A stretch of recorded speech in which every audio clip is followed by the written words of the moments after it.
नमस्कार। आज हम लोग जानेंगे महात्मा गांधी और डॉक्टर अम्बेडकर के बीच में जो बातें हुई थी, जो भी बातें गोलमेज सम्मेलन में हुई थी, जो बातें 1929 के बारे में डॉक्टर अम्बेडकर क्या कहते हैं और डॉक्टर अम्बेडकर महात्मा गांधी के बारे में क्या सोचते हैं।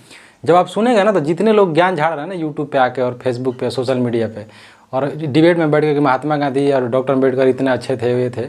जब डॉक्टर अम्बेडकर की बात सुनेंगे ना तो डॉक्टर अम्बेडकर की बातों से तब आपको रिलेट करेंगे कि डॉक्टर अम्बेडकर को तो कोई फर्क ही नहीं पड़ता था महात्मा गांधी से। डॉक्टर अम्बेडकर के बीच में महात्मा गांधी आए थे। डॉक्टर अम्बेडकर महात्मा गांधी के बीच में नहीं गए थे।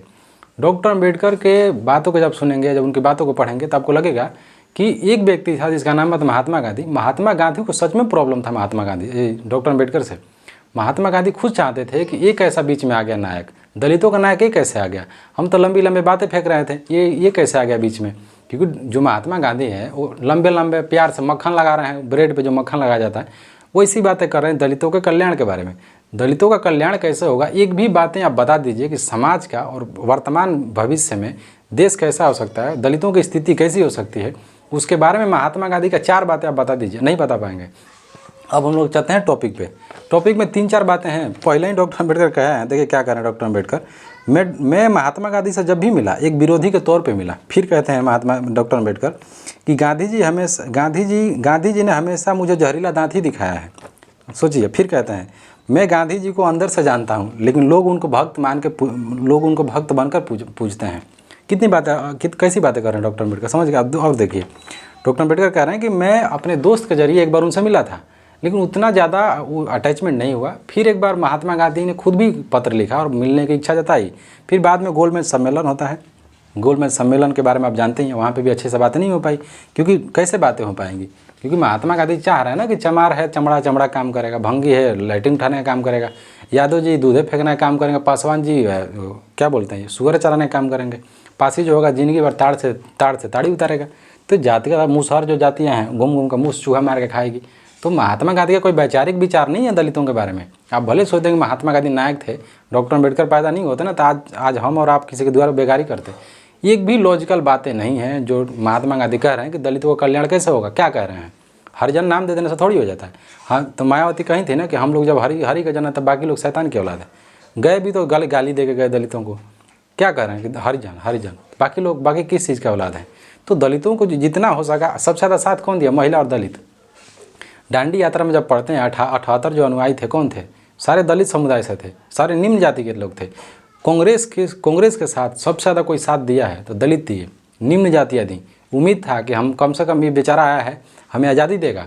इनके लिए अलग से ट्रेन चलती थी। महात्मा गांधी गरीब कैसे थे, इनके साथ बकरियाँ चलती थीं, अलग से इनके लिए ट्रेन चलता था। आज राष्ट्रपति के लिए नहीं चलता, राष्ट्रपति के लिए चलता है, प्रधानमंत्री के लिए नहीं चलता है कोई ट्रेन, राष्ट्रपति के लिए केवल चलता है। सोचिए उस समय भी महात्मा गांधी के लिए अलग से एक ट्रेन चलता था। उसमें बकरियाँ होती थी, इनके जो भी सामान हो सकता है, इनके लिए क्या अच्छा से अच्छा कोई चीज़ रखा जाए हो सकता है। भारत की क्रांति को जब पढ़ेंगे ना तो कांग्रेस उन हर बातों को मानने के लिए रेडी हो जा रहा था जो बातें अंग्रेज कह रहे थे। आप पढ़ लीजिए, आपको यकीन नहीं होगा। तब किसी भी क्रांति को, भगत सिंह बचे नहीं, जितने भी बेचारे क्रांतिकारी थे सब मर गए। भगत सिंह मर गए, चंद्रशेखर आज़ाद मर गए, खुदीराम बोस मर गए, जितने भी बड़े सुभाष चंद्र बोस मर गए। तो बचा कौन, देश के लिए जो व्यक्ति डायरेक्ट बोल रहा था, जो अपनी बातों को रख रहा था कि आज़ादी आएगा तो क्या होगा। जो लोग बड़े बड़े जो जितने नेता सारे मर गए हैं। अब देखिए 1947 आते आते देश का कौन बहुत बड़ा क्रांतिकारी जिंदा, सब मर गए। भगत सिंह मर गए, चंद्रशेखर आज़ाद मर गए, खुदीराम बोस मर गए, सुभाष चंद्र बोस तक मर गए उस समय तक। अब देखिए ऐसी बातें वो कर रहे थे। डॉक्टर अम्बेडकर देखिए 2 ही 4 बातें कह रहे थे। डॉक्टर अम्बेडकर की बातें आप टाल नहीं सकते, क्योंकि पेरियार भी आए थे। पेरियार साहब डॉक्टर अम्बेडकर कह रहे हैं कि एक ही जाति के लोग पुजारी बनेगा, एक ही जाति का लोग नाली साफ करेगा। यही तो बातें कह रहे थे डॉक्टर अम्बेडकर। अच्छा कैसा लगेगा। फिर डॉक्टर अम्बेडकर कह रहे हैं कि नाली साफ करेगा भंगी जाति, चमड़े काम करेगा। और फिर तो उस बातें पर तो कुछ बोलते नहीं है। महात्मा गांधी कह रहे हैं गांधी चमड़ा कह रहे हैं ना, जो चमड़ा का कार्य है करेगा 2 अक्टूबर, बोला ना, यही बातें कह रहे थे महात्मा गांधी। महात्मा गांधी कभी भी आधारवाद है, जो विचारवाद की बातें नहीं करते महात्मा गांधी। बोले आपको ये कि चरखा चलाना, क्या आप डॉक्टर महात्मा गांधी कह रहे हैं कि समाज के भारत में टेक्नोलॉजी आएगी तो देश का विकास नहीं होगा। टेक्नोलॉजी नहीं आएगी तो देश का विकास नहीं होगा। इस बात से आप मान लीजिए कि मोबाइल नहीं होता, ये माइक नहीं होता तो हम आपके पास भी बातें कैसे पहुंचाते। खुद भी महात्मा गांधी टेक्नोलॉजी का यूज करते, ट्रेन से चल रहे थे। इधर उधर जाना होता था ट्रेन से ही जाते थे। किस चीज़ से जाते थे, तो खुद टेक्नोलॉजी का यूज़ करने के बाद उनके विचार को विदेश में लोग कैसे पढ़ते थे, रेडियो से पढ़ते थे, पत्रिका से पढ़ते थे। महात्मा गांधी कह रहे हैं कि नहीं, टेक्नोलॉजी शिक्षा में भी वो कह रहे हैं कि ज़्यादा शिक्षा नहीं होनी चाहिए, शिक्षा का एक स्तर होना चाहिए। हम लोग मशीन का यूज़ नहीं करेंगे, नहीं तो रोज़गार कहाँ से आएगा। आप पहले ही कह के गए होते कि विज्ञानवाद का बढ़ावा दिया जाए, तभी ना देश का विकास होगा। डॉक्टर अम्बेडकर, डॉक्टर अम्बेडकर, सुभाष चंद्र बोस और ने जो भगत सिंह, सारे लोग समाजवाद की बात करते थे। कहते कि समाज में जाति भेद, नस्ल भेद नहीं होना चाहिए, समाज का विकास नहीं होगा। क्योंकि आप पढ़े होंगे तो लिखे है ना भगत सिंह कि मैं नास्तिक क्यों हूँ। भगत सिंह, चंद्रशेखर आज़ाद बड़े बड़े बातों को स्पीच देते थे। बिरसा मुंडा, सुभाष चंद्र बोस, ये लोग डायरेक्ट बात करते थे कि देश में ऐसा होना चाहिए, लेकिन ये नहीं कह रहे हैं। तो डॉक्टर अम्बेडकर की बातें हम नहीं काट सकते। डॉक्टर अम्बेडकर का बात क्या टालेंगे जी। अभी मेरे सामने इकोनॉमी का किताब रखा हुआ है, इसकी स्थापना जब पढ़ेंगे तो इसमें ये रहा नितिन, इसमें अर्थशास्त्र की किताब है, इसमें लिखा हुआ है डॉक्टर अम्बेडकर के बारे में, RBI की स्थापना, कितना बात। जो किताब उठाए मेरे पास पॉलिटी की किताब है, वो खुद उनका लिखा हुआ है। इसमें लिखा हुआ है कि डॉक्टर अम्बेडकर 1935 में हिल्टन यंग आयोग बनाया जाता है। सॉरी 29 में नहीं बनाया, 22 के करीब बनाया गया था। फिर उसके आधार पर 1935 का भारत शासन अधिनियम बनाया जाता है। 1935 के करीब जो RBI बैंक की स्थापना होती है।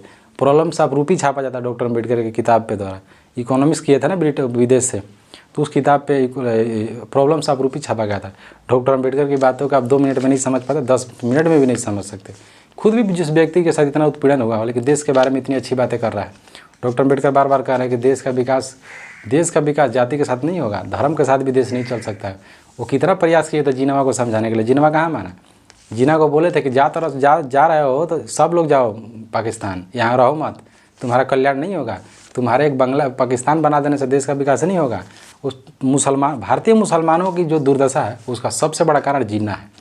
क्योंकि जब यहाँ पे मुस्लिम बहुल देश हुआ करता था, अब सोचिए जब भारत था, पाकिस्तान भारत में, बांग्लादेश भारत में, अब अफगानिस्तान तो शायद दुरंत लाइन हुआ तो अलग हो गया, तो दोनों जब एक होता है तो मुस्लिम बहुल होता है। अब मुस्लिम बहुल में कहा कि अब ऐसा ही मुस्लिम की मांग थोड़ी कर रहा था जिन्ना। यहाँ पे मुस्लिम जो थे बहुल्य क्षेत्र में थे, मुस्लिम बहुल्य क्षेत्र था भारत। वो आया, जिनेवा माना नहीं, देश को बांट दिया। वो बांटा, उसको अच्छा कफन और उसको अच्छा मेडिकल फैसिलिटी नसीब नहीं हुआ।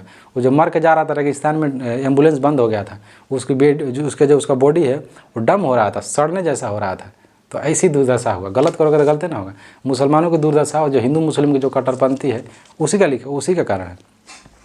बहुत बड़े एक वो है, अभी उनका नाम याद नहीं आ रहा, वो लिखे भी थे, उनके ही सारे जहाँ से अच्छा है वो भी लिखे हैं। और अल्लामा इकबाल यहाँ से गए तो खुद कह रहे हैं अल्लामा इकबाल कि जिस देश में जिस समुदाय में हमारी, वो तो अलग बात हो जाएगा ना, वो खैर अपनी बातों का रख रहे हैं।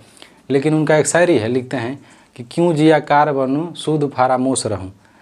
बहुत ऐसी लिखते हैं, अभी मुझे याद नहीं आ रहा। वहाँ भी गए तो उनका विरोध हो रहा था। बाकी देखते हैं। नमस्कार, जय भीम, जय भारत, जय संविधान।